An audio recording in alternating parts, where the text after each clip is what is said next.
dulu ekonominya, baik dari finansial, terus juga dari sisi psikologisnya kita, kesiapan kita. Dari psikolog kita belum siap dan dari pasangan kita belum siap, kita yang bakal jadi baby blues.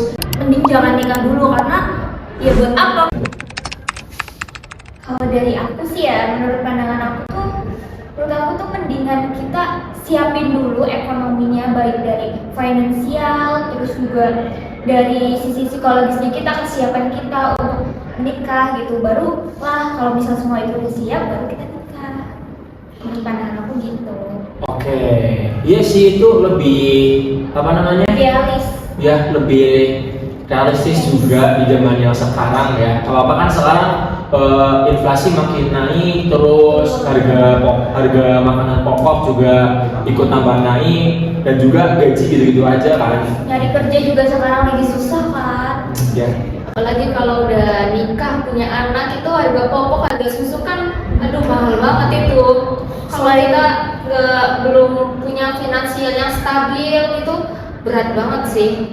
Dan selain finansial, kita juga harus nyiapin mental dan psikologi kita juga kan. Barangkali kayak semisal nih kita ribut sama pasangan kita, atau gimana kalau semisal kitanya emang bener-bener yang lagi emosi, kita nggak bisa ngontrol emosi, itu juga bisa menjadi pertengkaran hebat dan mungkin bisa kayak gampang cerai atau apapun gitu. Dan ditambah kalau semisal nih kita udah punya anak tapi dari psikolog kita belum siap dan dari pasangan kita belum siap, kita yang bakal jadi baby blues. Dan itu juga kasihan nih nanti anak kita yang bakal jadi korban kayak gitu sih. Oke, iya sih untuk pandangan teman-teman kalian make sense juga untuk realita zaman sekarang. Nah, dilihat dari segi mapan ini kan bukan cuma sekedar mapan finansial aja ya.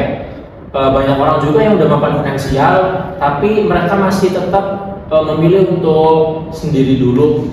Nah, apakah perlu banget nih kalau misalkan mapan itu harus benar-benar secara finansial dan juga secara mental ataupun psikologi?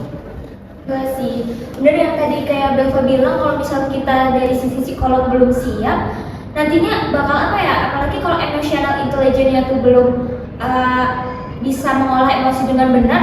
Kalau kita ribut sama pasangan, apa-apa takutnya ada banyak main tangan, atau nanti malah bentak-bentakan, itu malah nanti berujungnya malah ke perceraian. Menurut aku juga nikah kan itu ibadah yang paling lama kan. Kalau misalkan kita sebelum nikah, kita emang mungkin bisa membayangkannya itu yang enak-enaknya aja. Tapi kalau misalkan kita udah nikah, kita udah melakukan ibadah yang terlama itu, gak semuanya itu seindah yang apa yang kita bayangin. Apalagi kalau misalkan kita masih umur 20 tahunan nih, kita masih pengen bebas, tapi di sisi lain kita udah ada batasan. Kalau misalkan aku nih sebagai istri tapi aku masih pengen bebas, nah itu seharusnya aku bisa pengen bebas terus gitu loh. Terus juga kan kalau misal kita udah nikah, tugas suami istri itu kan beda ya. Yang dimana zaman sekarang itu kebanyakan tugas yang seharusnya dilakukan sama suami itu dilakukan sama istri. Contohnya adalah pekerjaan rumah, itu kan seharusnya dilakukan oleh para suami. Tapi kebanyakan di dunia yang saat ini itu kebanyakan dipekerjakan oleh istri kayak gitu. Terus tambahan juga, anak banyak sekarang, zaman sekarang itu laki-laki punya mindset banyak anak banyak rezeki, tapi dia itu belum paham sama kondisi ekonominya dia. Nah, hal itu emang harus banget dirubah, karena emang biaya pokok anak itu nggak semurah itu dan nggak segampang itu buat dicari. Apalagi dari konten-konten yang banyak yang aku lihat itu orang nikah dari umur 19 tahun dan udah punya anak sekitar 11. Ya, nikah umur 19, sekarang nggak tahu udah umur berapa, anak itu udah 11. Di Indonesia tuh? Di Indonesia. Shock banget baru tahu.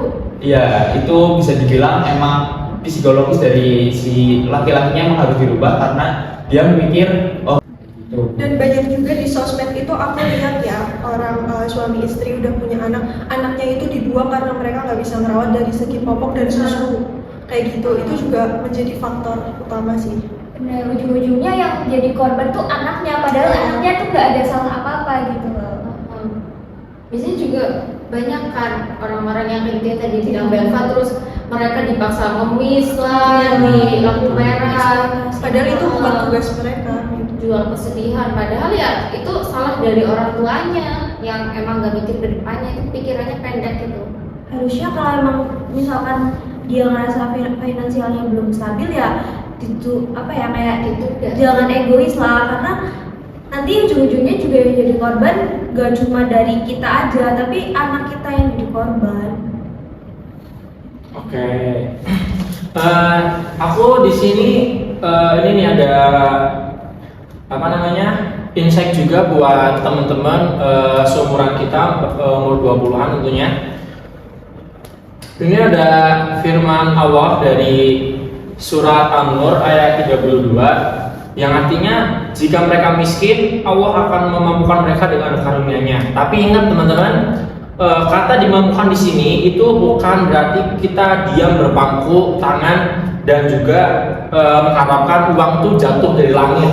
Nah, ayat ini tuh Allah memberikan garansi mental dan motivasi supaya kita nggak takut asalkan ada usaha nyata. Jadi kalau misalkan kalian mau pilih mau nikah dulu, boleh aja. Yang penting mental kalian tuh udah kuat dan juga yakin gitu loh.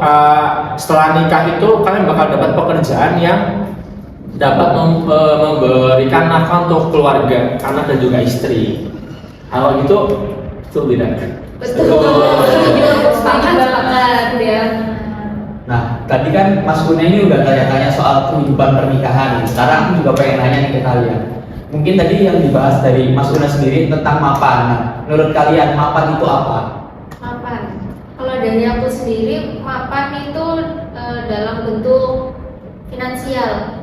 Mapan financial freedom, terus dia itu udah punya pekerjaan yang stabil, pekerjaan yang mungkin bakal tahan lama karena dia kerja atau dia punya usaha sendiri, terus dia udah punya rumah sendiri, rumah yang dia tinggalin sendiri, terus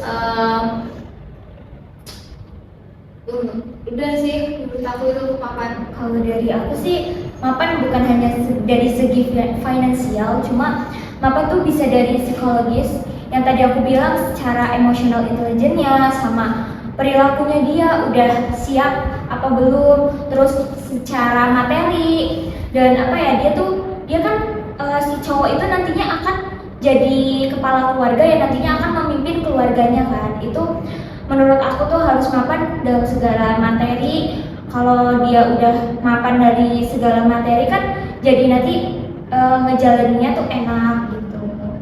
Aku setuju sih sama Widya, karena dari segi selain finansial kita juga membutuhkan faktor psikologis tersendiri. Nah, yang dimana nanti itu bakal berpengaruh ke dalam kehidupan pernikahan yang tadi udah dibahas. Takutnya kalau semisal kita lagi berantem itu nanti emosi atau mungkin nanti ada pukulan atau apa yang itu menyebabkan bisa KDRT, yang dimana KDRT itu kan juga sudah ada di dalam hukum kayak gitu. Aku mau nambahin dari tadi kan dari Lila kan itu juga mapan dari finansial, terus dari media sama Berka itu mapan secara psikologi. Nah, kalau menurut aku selain finansial sama psikologi, kita juga perlu kalau sebelum nikah itu kita mapan secara wawasan kita, secara pendidikan kita juga harus siap, karena nantinya kalau misalkan aku jadi ibu, aku itu sebagai guru pertama dari anak aku yang ngajarin makan, aku yang ngajarin jalan, aku yang ngajarin ngomong. Jadi kalau misalkan aku yang belum siap menjadi guru pertama, ya nanti sayang dong anak kita nanti bakal dibimbing sama siapa gitu sih. Terus aku juga mau nambahin, kalau dari aku sendiri mapan selain dari yang sudah mereka sebutkan tuh masih ada satu lagi yang lebih penting itu agama. Kalau dari aku nyari suami pasti ya Agama nomor satu. agama jelas ya. Terus sholatnya 5 waktu. Paham tentang agama, sholat, puasa, nggak mabok, nggak merokok, itu kan penting banget ya. Nggak judi, nggak nge-SWOT, itu kan penting banget di zaman sekarang kan. Tuh laki-laki tuh kayaknya susah loh, apalagi dari rokok kan. Karena di contoh nih, dia tuh udah miskin tapi rokoknya banter. Itu gimana coba menurut kalian? Tambah miskin. Nah itu. Tapi biasanya orang-orang yang kayak gitu tuh Aku nggak mikir, yang penting dia merokok dulu Ya, hari penting ini aja. buat besok, ya udah besok gitu. Nah itu juga dari aku gitu sih. Mungkin aku lanjut nih pengen nanya-nanya sama kalian. Mungkin kalian dari sisi perempuan yang dari tadi aku udah singgung, kayak ada beberapa wanita yang kasusnya itu dia nikah di umur 19 sampai 20. Nah, mungkin dari kalian yang emang masih umurnya masih sekitar segitu, kalian kepikiran gak sih nikah di umur berapa? Nikah di umur berapa? Ideal. Ya, Iya. idealnya mungkin menurut bagi pandangan kalian. Kalau aku mungkin di 25 ya, 25 26 segitu sih, soalnya aku masih muda, aku masih pengen sendiri, aku pengen mengeksplor semuanya lah, kayak jalan-jalan, makan gitu, nekuni hobi aku gitu. Jadi Karir buat juga. karir, buat kedepannya juga. Jadi di umur 25 26 yang penting nggak nyampe 30 aja sih kalau aku mah. Kalau dari aku kurang lebih sama sih kayak Naila, around 25-26, karena apalagi sekarang kan masih 20-an ya, yang dimana kita masih kuliah, masih mikirin tugas akhir dan lain sebagainya, dan dari aku sendiri pun belum siap gitu secara mentalnya, apalagi secara finansialnya gitu. Apalagi kan nantinya juga habis lulus bakalan kita mengejar karir dulu gitu. Oke, untuk dari aku sendiri sih kurang lebih sama ya, di umur 25 atau 26, karena pertama kita juga sekarang masih kuliah, kita masih muda. Aku pengennya itu nanti setelah lulus masih pengen punya karir dulu, pengen kerja, masih pengen ngebanggain orang tua, keluarga kayak gitu. Dan kenapa sih alasan memilih menikah di umur segitu, karena itu kayak menurut aku ideal aja sih, nggak terlalu tua, nggak terlalu muda, dan dimana ketika nanti kita punya anak, kita itu bisa lebih dekat sama anak tersebut. Jadi umur kita itu nggak terlalu tua gitu untuk untuk bonding sama anak kita. Usianya udah matang gitu ya. Ya, itu jawabannya menarik dari yang Mas Una ya. Ada yang dari umur 26 sampai 25, sampai kalian masih memikirkan karir dan banggain orang tua. Oke, selanjutnya Mas Una untuk berikan kesimpulan. Untuk kesimpulan pada pembahasan kali ini, saya dapat menyimpulkan bahwa kematangan setiap orang atau individu itu berbeda-beda.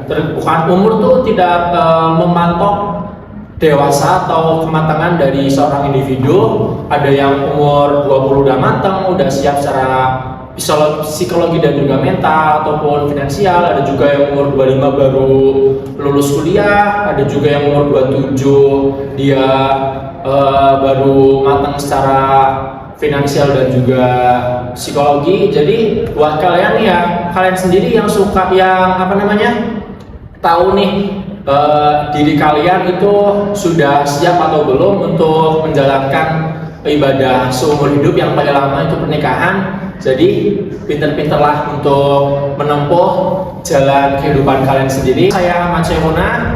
Saya Naila Rahma Widodo. Saya Salma Budi Rahayu. Saya Rasya Belmanti Ramadhani. Saya Widya Dwi Rahmania. Saya Delvin Kadoni Nareswara. Jadi nikah dulu atau mapan dulu? Tentukan pilihanmu.